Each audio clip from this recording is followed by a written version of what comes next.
Bonjour tout le monde. Alors aujourd'hui, on va continuer le récit de notre création, de la création du ciel et de la terre et de tout ce qui s'y trouve. Ici, c'est la vidéo numéro 2, disons, la partie 2.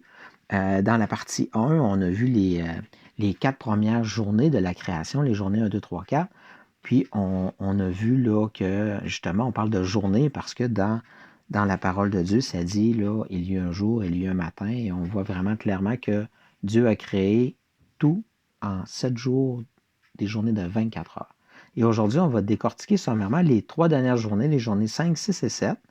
Et je vais utiliser ce livre-ci, qui est une Bible bien ordinaire, là, la Sainte Bible, qui est de version Louis II, nouvelle édition de Genève, 1979. C'est un livre, comme vous pouvez voir, là, qui est très ordinaire, mais qui renferme des paroles extraordinaires, des paroles vivantes de notre Dieu qui a changé des millions de vies à travers les temps, puis j'espère qu'elle va également changer la vôtre.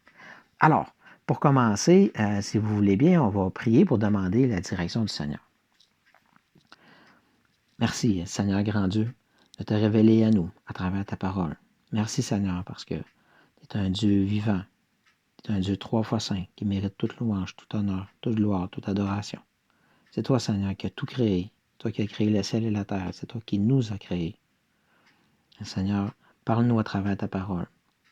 Aide-moi à bien enseigner ta parole, à mettre les bons mots dans la bouche, Seigneur. Puis je te prie pour que tu travailles les cœurs, puis que tu touches des gens, que tu sauves des gens, Seigneur. C'est mon désir le plus sincère. Alors, c'est au nom de ton Fils Jésus qu'on prie. Amen. Alors, si on fait un petit récapitulatif de la première vidéo, disons que, comme je disais tantôt, Dieu a créé les ciels et la terre, a tout créé en 7 jours, et on a vu les 4 premières journées. Alors, la première journée, Dieu a créé la lumière. La deuxième journée, Dieu a créé l'étendue, notre atmosphère là, dans laquelle on vit. La troisième journée, Dieu a séparé le sec et l'eau et il a créé tout ce qui pousse sur la terre. Et la quatrième journée, et Dieu a finalement créé le soleil, la lune, les étoiles pour marquer le temps. Alors, comme je le disais tantôt, et à la fin là, de chaque jour, on voit la petite phrase là, ainsi il y eut un soir et il y eut un matin, ce fut le premier jour. Et cette petite phrase-là se répète à la fin de chaque journée, justement pour marquer, là, mettre l'emphase sur le fait que chaque jour, il y eut un soir et il y eut un matin. Chaque jour était une journée de 24 heures. La Genèse, hein, c'est le premier livre de la Bible, le premier livre de l'Ancien Testament. C'est un livre qui a été écrit par Moïse. Moïse a écrit ce qu'on appelle le Pentateuque, hein, c'est les 5 premiers livres de l'Ancien Testament. Alors, il y a la Genèse, on voit, il y a l'Exode, on voit Lévitique, Nombre et Deutéronome. Les 5 livres là, de l'Ancien Testament. Alors, commençons, si vous voulez bien, là, notre lecture pour les 3 dernières journées de la création. Ça commence au verset 20 qui est juste ici. Alors, Dieu dit que les eaux produisent en abondance des animaux vivants et que des oiseaux volent sur la terre vers l'étendue du ciel. Dieu créa les grands poissons et tous les animaux vivants qui se meuvent, et que les eaux produisirent en abondance selon leur espèce. Il créa aussi tout oiseau ailé selon son espèce. Dieu vit que c'était bon. Dieu les bénit en disant: Soyez féconds, multipliez, remplissez les eaux des mers, et que les oiseaux multiplient sur la terre. Ainsi il y eut un soir, il y eut un matin, ce fut le 5e jour. Alors là, on vient de lire la 5e journée. Et au 5e jour, on peut voir que Dieu a créé le règne animal de tous les genres. On remarque ici que les animaux ont obéi à Dieu, hein, ils continuent dans leur obéissance en étant féconds et en se multipliant. On a juste à penser aux petites souris des fois qu'on a dans la maison, hein, ils sont très fécondes. Et on peut noter aussi que Dieu ne s'est pas contenté de créer juste une cellule vivante en laissant le temps et le hasard s'occuper du reste. Non, on voit vraiment que notre Seigneur a été et demeure toujours au contrôle de sa création. Alors, continuons à lire, là, si vous voulez bien, à partir du verset 24. Dieu dit Que la terre produise des animaux vivants selon leur espèce, du bétail, des reptiles et des animaux terrestres selon leur espèce, et cela fut ainsi. Dieu fit les animaux de la terre selon leur espèce. On commence à l'autre page. Le bétail selon son espèce, et tous les reptiles de la terre selon leur espèce. Dieu vit que c'était bon. Alors, on peut voir là, un peu comme dans le cas de la semence, là, on voit ici que les animaux se reproduisent tous selon leur espèce. Un œuf de serpent, là, ça ne donnera jamais un chien, et vice-versa. C'est extraordinaire de voir la parole de Dieu qui est vivante, qui est agissante, qui est à l'œuvre. Sa parole, elle ne revient pas à lui sans avoir fait son effet. Et ça me fait vraiment penser à un passage intéressant qu'on voit dans le livre du prophète Ésaïe, au chapitre 55. Allons le voir, si vous voulez bien, dans Ésaïe, chapitre 55. On va aller voir, puis on va aller lire les versets 8 à 11. Alors, 55, Ésaïe 55, et on va aller lire les versets 8 à 11. Juste ici. Car mes pensées ne sont pas vos pensées, et vos voix ne sont pas mes voix, dit l'Éternel. Autant les cieux sont élevés au-dessus de la terre, autant mes voix sont élevées au-dessus de vos voix. Et mes pensées au-dessus de vos pensées. Comme la pluie et la neige descendent des cieux et n'y retournent pas sans avoir arrosé, fécondé la terre et fait germer les plantes, sans avoir donné de la semence au semeur et du pain à celui qui mange, ainsi en est-il de ma parole qui sort de ma bouche. Elle ne se retourne point à moi sans effet, sans avoir exécuté ma volonté et accompli mes desseins. C'est vraiment clair hein, ici, là, la parole de Dieu, elle est agissante. Quand Dieu parle, ça s'exécute. Retournons dans notre passage. Alors, on va continuer notre lecture. On était rendu au verset 26, ici. Verset 26.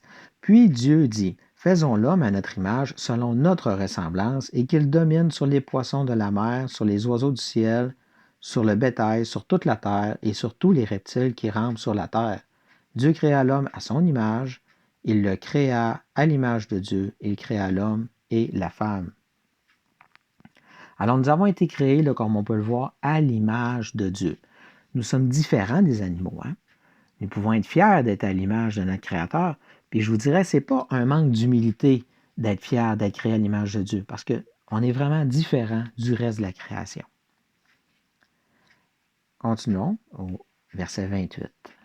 Dieu les bénit, et Dieu leur dit, soyez féconds, multipliez, remplissez la terre, et assujettissez-la, et dominez sur les poissons de la mer, sur les oiseaux du ciel, et sur tout animal qui se meut sur la terre. Et Dieu dit, voici, je vous donne toute herbe portant de la semence et qui est à la surface de la terre, et tout arbre ayant en lui du fruit d'arbre et portant de la semence, ce sera votre nourriture. Et à tout animal de la terre, à tout oiseau du ciel et à tout ce qui se meut sur la terre ayant en soi un souffle de vie, je donne toute herbe verte pour nourriture, et cela fut ainsi. Dieu vit tout ce qu'il avait fait, et voici, c'était très bon. Ainsi, il y eut un soir, il y eut un matin, ce fut le 6e jour. Alors, remarquez ici, hein, voici, c'était très bon. Alors, Dieu est vraiment content de sa création. Continuons au chapitre 2. Ainsi furent achevés les cieux, la terre et toute leur armée. Dieu acheva au 7e jour son œuvre qu'il avait faite, et il se reposa au 7e jour de toute son œuvre qu'il avait faite. Dieu bénit le 7e jour et le sanctifia, parce qu'en ce jour il se reposa de toute son œuvre qu'il avait créée en la faisant. Ici, voici les origines des cieux et de la terre quand ils furent créés. Dieu s'est reposé le 7e jour. Je vous dirais, c'est pas parce qu'il en avait vraiment besoin, hein. Il est Dieu. Mais c'est plutôt pour nous enseigner que nous, nous, on allait en avoir besoin de notre journée de repos. Puis il est important de prendre cette journée-là de repos pour se recentrer sur l'essentiel, pour se recentrer sur Dieu, sur notre Créateur. Et c'est à ça que c'est l'objectif de la 7e journée, se reposer, se recentrer et s'assurer qu'on est toujours dans les voies de Dieu. La création de Dieu, là, c'est l'Éternel qui nous montre sa puissance, sa divinité. Allons voir, si vous voulez bien, l'Épître aux Romains, au chapitre 1, le verset 20. Ça se trouve être dans le Nouveau Testament, fait qu'on va aller virer dans le Nouveau Testament un petit peu. On va aller lire Romains 1,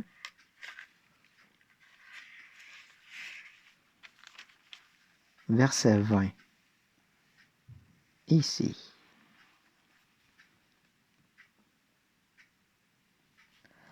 Verset 20 commence ici. En effet, les perfections invisibles de Dieu, sa puissance éternelle et sa divinité se voient comme à l'œil nu depuis la création du monde quand on les considère dans ses ouvrages. Ils sont donc inexcusables. Comme on peut le voir là, la création de Dieu crie qu'il y a un éternel, nous montre qu'il y a un créateur, nous montre qu'il y a un architecte divin en arrière de tout ça. Et quand on regarde l'œuvre de Dieu, quand on regarde sa création, c'est évident et c'est inexcusable. Il y a un Dieu en arrière de tout ça. Alors, ça complète là, pour les 7 jours de la création de notre univers. Et vous savez, ce récit de la création-là, ben, ce n'est pas une fable qui a été inventée, là, mais c'est plutôt la vérité. C'est la vérité, et on le sait parce que c'est Dieu qui nous le dit, c'est Dieu qui nous l'affirme. Et tout ce que la science là, a réussi à prouver là, à date, même si on est en 2023, c'est qu'il y a un créateur, il y a un architecte unique et qu'il y a un Dieu qui a tout organisé. C'est pour ça que tout fonctionne, que tout a un sens, du plus petit atome en allant vers l'univers tout entier. La Bible que je tiens ici dans mes mains, là, ben, c'est Dieu qui nous parle. C'est Dieu qui explique comment il a tout créé, comment il nous a créés. Sa création, là, nous, là, on a un but. Et c'est de glorifier le Créateur, l'architecte parfait. Alors, c'est tout pour aujourd'hui.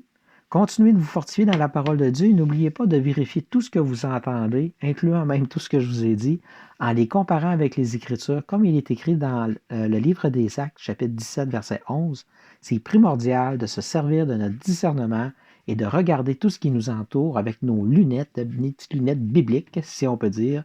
Alors, je vous souhaite une belle fin de journée à tous et que Dieu vous bénisse abondamment. Merci, au revoir.